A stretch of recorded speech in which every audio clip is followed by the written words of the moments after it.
Petrol पंपाजवळ संशयास्पद हालचाल. पोलिसांनी टाकला सापळा आणि पुढे जे समोर आलं ते धक्कादायक.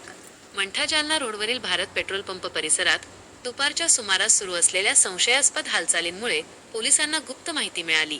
त्यानंतर पोलिसांनी तत्काळ सापळा रचत कारवाई केली आणि एका व्यक्तीस ताब्यात घेतले.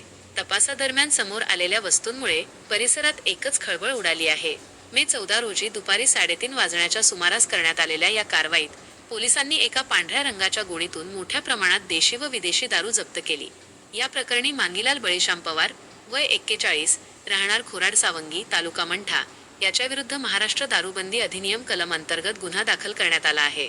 पोलिसांनी आरोपीकडून तब्बल 96 देशी दारूच्या बाटल्या आणि 10 विदेशी दारूच्या बाटल्या जप्त केल्या असून एकूण 11,100 रुपयांचा मुद्देमाल हस्तगत करण्यात आला आहे.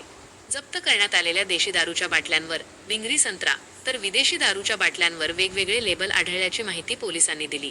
विनापरवाना दारू विक्रीसाठी हा साठा नेला जात असल्याची माहिती मिळाल्यानंतर पोलिसांनी अचूक नियोजन करत ही कारवाई यशस्वी केली.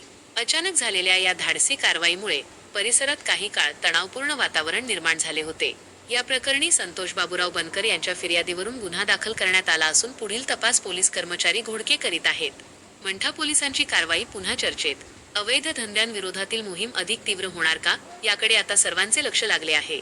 आर्यव्रत न्यूज मराठीसाठी प्रतिनिधी गजानन माळकर, मंठा.